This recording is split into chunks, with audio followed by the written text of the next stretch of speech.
Good morning, everyone. Dear participants, coming from different parts of the country, representing different universities and colleges to this UGC sponsored refresher course. Today, the topic that I have selected for you for discussion is empowering MSMEs through Atmanirbhar Bharat. Empowering MSMEs through Atmanirbhar Bharat. Dear participants, you have seen that in this topic there are main two things are there, two concepts are there. One is MSME and another is Atmanirbhar Bharat. Now MSMEs are not new. These were already there in the country. Micro, small and medium enterprises, these are already there, and these are already suffering from different problems in the country. I'll be discussing those things with you. Now, since my topic is empowering MSME itself, this concept that empowering MSME, it means that MSMEs are in not a good position, not a good shape. They're not in a position to run on their business properly. So there's a question of empowerment of these MSMEs. And due to COVID-19, post-COVID-19 especially, these MSMEs are mostly affected and their condition is very miserable. And Atmanirbhar Bharat Abhiyan was announced by the Government of India on the 12th of May 2020 for different economic, you can say economic development of the country, economic revival of the country, reconstruction, restructuring of the country, because our economy, like other countries of the world, are damaged, shattered by COVID-19. So we shall discuss here not Atmanirbhar Bharat as a whole. You know that in Atmanirbhar Bharat, 20 lakh crores rupees have been sanctioned for this economic revitalization. We shall find out how much of this money is meant for MSME and how in other methods, other forms, how MSME is going to benefit from this Atmanirbhar Bharat Abhiyan. That is our topic today. So let us start. Before that, I want to tell you one thing, that this pandemic that we are having, COVID-19, dear friends, this COVID-19 is not the first time pandemic on this planet. Before that also, lot of different epidemics and pandemics were there in this world, in this planet. Throughout the course of history, disease outbreaks have ravaged humanity, sometimes changing the course of history and sometimes signaling almost the end of the entire civilization. Here I can give you a list of some worst pandemics that occurred in this planet. You can also find it from Google.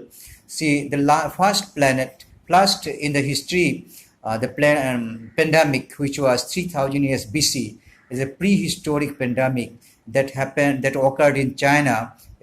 From now, if it is 3000 BC, from now today, if you count back, it will be 5000 years back. This pandemic occurred in China, and one village was totally washed away. All people died, and a lot of people died in this pandemic. And after that, in 430 BC, plague of Athens, Antonio plague of Cyprian, and like that. I'm not going to give you the details. You can see in the PPT a lot of these 20 worst pandemics I have chosen for as a you could say some example. And Black Death, then American plague of 16th century, Russian plague, Philadelphia yellow fever epidemic, the Asian flu, Rus also, it was in China, then AIDS pandemic and epidemic to 1981 and till continuing present day, then Zika virus in 2015 till present day. So this way, 20 most you can say worst pandemics and epidemics I have chosen from the Google. I made a list for you to see that these were the pandemics which already occurred in this planet and shattered the human civilization several times, but still human civilization was saved. We could stand on our own feet.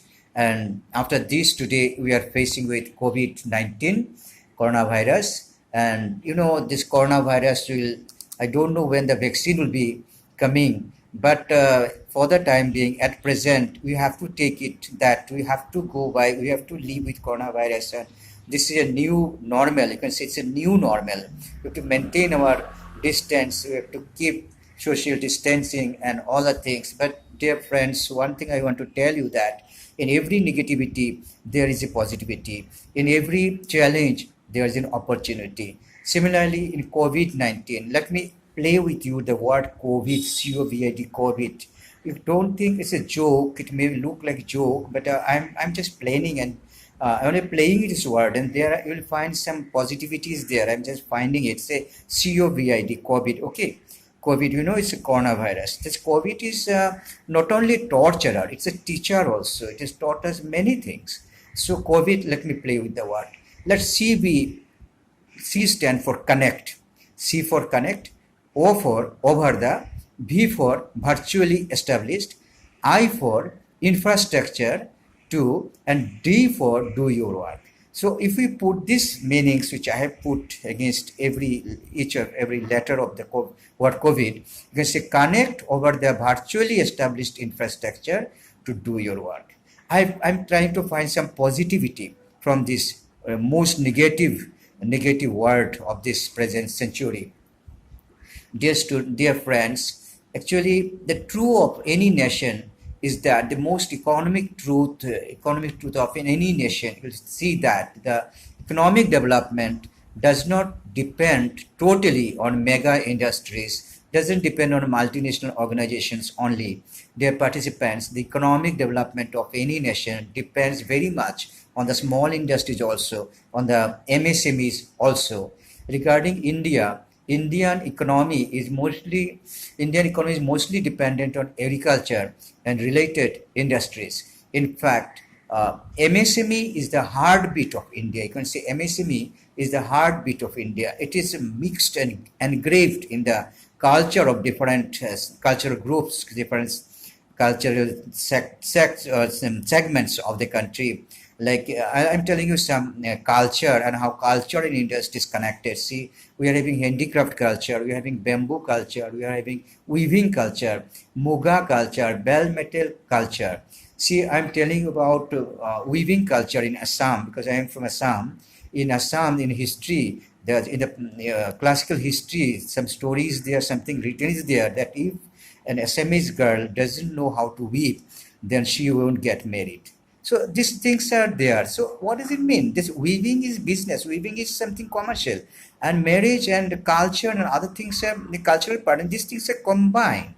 So culture and industry are very much combined, and the small industries mostly this we are having in Assam, in India with different parts. We are having tea culture. There's a culture, but tea is an industry. So culture and industry are combined. It's especially the small industries how they are engraved is combined and mixed with the symbol of culture. There's a very much symbol of culture.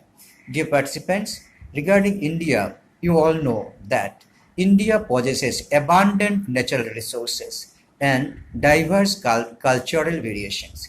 India is having lots of variations in its climatic condition. It's not that it's always throughout the year India is very hot. No, it's not that India is very cold throughout the year. No, India is not a rainy season all through the year. No, sometimes there is rain, sometimes not rain, sometimes there is cold, sometimes not cold, sometimes there is hot, it is hot, sometimes it is not hot. So diverse climatic variations are there in India, and India is therefore is one of the largest countries of the world which practice small industries.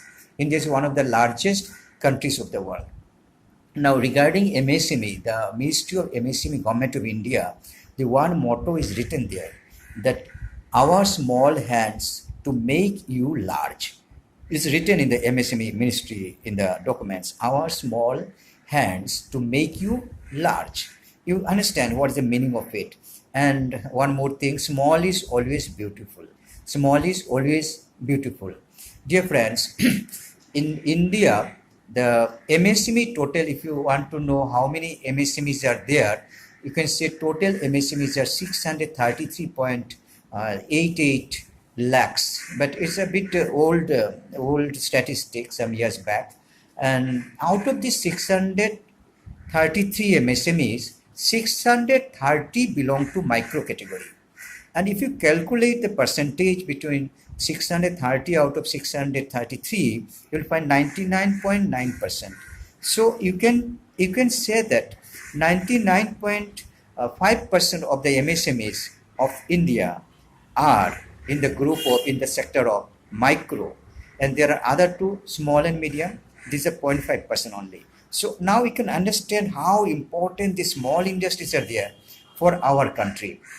One more point I want to discuss you statistically. The MSMEs have employed 1109 lakh people.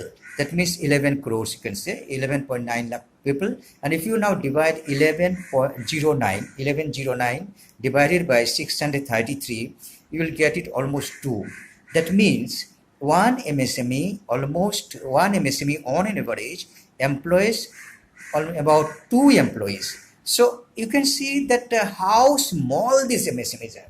Now during this COVID-19, these MSMEs are very much affected by COVID-19, different regions as you know. And one more point I want to point out before I go to the other points. One of the points that is MSMEs have the main problem they are having the financial problem.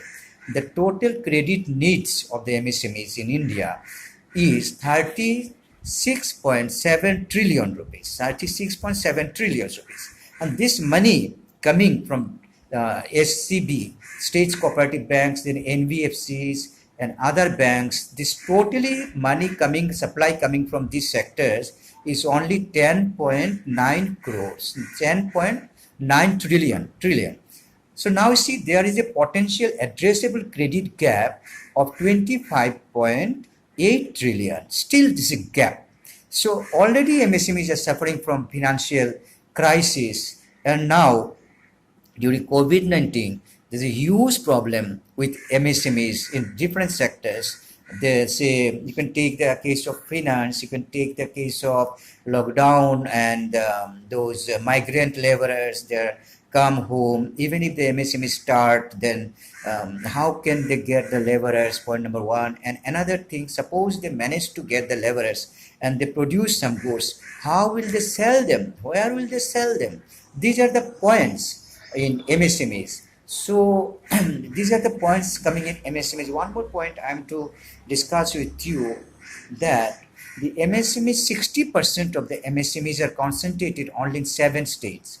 14% MSMEs are in Uttar Pradesh, 14% in West Bengal, 8% in Tamil Nadu, 8% in Maharashtra, 6% in Karnataka, 5% in Bihar, and 5% in Andhra Pradesh. So this way 60% of the MSMEs are concentrated in 7 states, only in 7 states. So these are the points, and most of the problem of MSMEs is that most of them are not registered.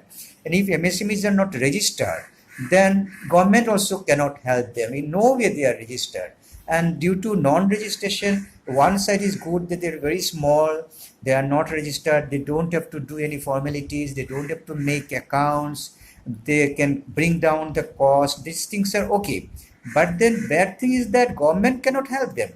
There's a challenge before the MSME. Now in the MSME, recently one survey is conducted that how was the position of MSME.